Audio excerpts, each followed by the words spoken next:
पर्यावरण संरक्षण और प्लास्टिक प्रदूषण को कम करने की दिशा में एक महत्वपूर्ण पहल करते हुए रोटरी क्लब शिमला ने मशोबरा स्थित गैर सरकारी संस्था एनजीओ वेस्ट वॉरियर्स के सहयोग से रिसाइकल प्लास्टिक प्रोजेक्ट की शुरुआत की है।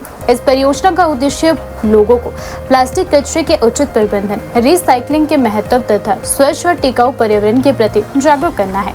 परियोजना के शुभारंभ अवसर पर रोटरी क्लब शिमला के अध्यक्ष अर्जुन गोयल ने कहा कि आज प्लास्टिक प्रदूषण पूरी दुनिया के सामने एक गंभीर चुनौती बन चुका है। यदि समय रहते इसके प्रभावी समाधान के लिए सामूहिक प्रयास नहीं किए गए तो आने वाली पीढ़ियों को इसके गंभीर दुष्परिणाम भुगतने पड़ सकते हैं। उन्होंने कहा कि इसी सोच के साथ रोटरी क्लब शिमला और वेस्ट वॉरियर्स मिलकर समाज में पर्यावरण संरक्षण और स्वच्छता को बढ़ावा देने के लिए जन जागरूकता अभियान चला रहे हैं।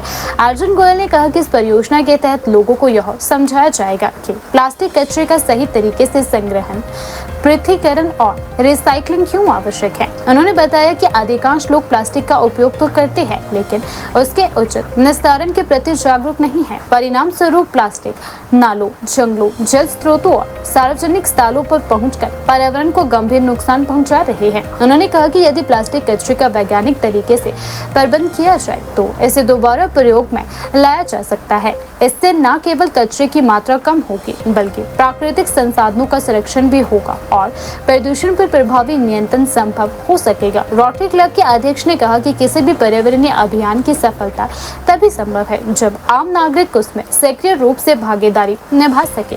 उन्होंने लोगों से अपील की है कि वे प्लास्टिक कचरे को इधर उधर फेंकने के बजाय निर्धारित संग्रहण केंद्रों पर जमा करें तथा रिसाइकलिंग अभियान का हिस्सा बने। मेरा नाम अर्जुन गोयल है। मैं रोटरी क्लब शिमला का प्रेसिडेंट हूँ। 1 जुलाई को मैंने ज्वाइन किया है as the president of Rotary club Shimla. आज 3 जुलाई को प्लास्टिक फ्री डे बनाया जाता है वर्ल्ड वाइड, तो उसकी अवेयरनेस के लिए हमने एक नुक्कड़ नाटक किया था अभी।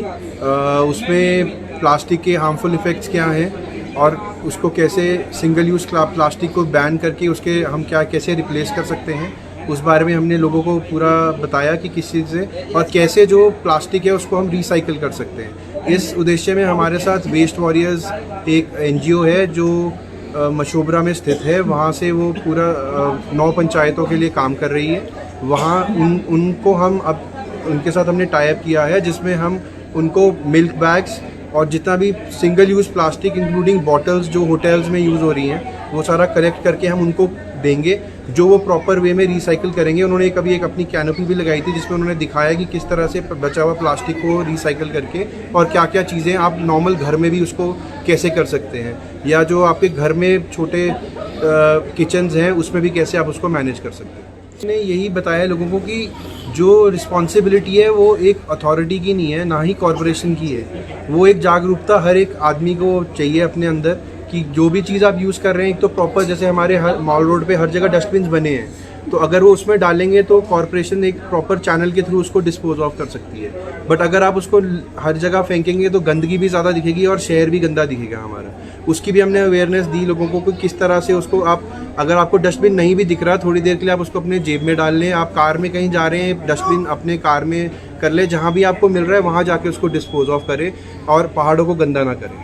हमारा टारगेट यही है कि हम शिमला को क्लीन और ग्रीन बनाएं और लोगों में अवेयरनेस कराएं, और आगे भी हम ये टूरिस्ट सीज़न में भी ये अवेयरनेस लोगों में फैलाते रहेंगे और कोशिश करेंगे अथॉरिटीज़ के साथ मिलके कि ये जागरूकता ज़्यादा से ज़्यादा जाए उनके पास। हम जैसे प्राइम मिनिस्टर ऑफ इंडिया ने एक बार ही बोला था स्वच्छ भारत अभियान, तो वो एक साइकोलॉजिकली तो हर एक इंसान के दिमाग में रहता है। जब भी कोई कूड़ा फेंकता है, कहीं भी फेंकेगा, उसको एक बारी दिमाग में ज़रूर आता है। नहीं तो जो आज की यंग जनरेशन है, छोटे बच्चे हैं, वही आपको एक बारी वो बोल देंगे कि आप ऐसा मत कीजिए कि आपकी यहाँ से जो आपका एनवायरनमेंट है वो ख़राब होएगा।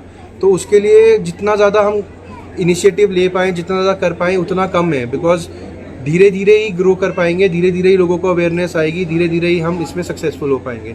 उसके लिए जैसे आज हम अभी सब्जी मंडी जाएंगे, वहाँ पे हम रिसाइकल क्लॉथ बैग्स बनाए हैं, वो हम लोगों को फ्री में दे रहे हैं। और उसमें ये है जो बैग्स हैं वो इतने स्टडी हैं कि आप उनको 4-5 किलो का वेट डाल के भी प्रॉपर यूज़ कर सकते हैं, और एक बार ही नहीं यूज़ कर सकते, कम से कम 10-15 बारी आप उसको यूज़ में आएंगे। हम फ्री में देंगे वो अभी लोगों को जाके।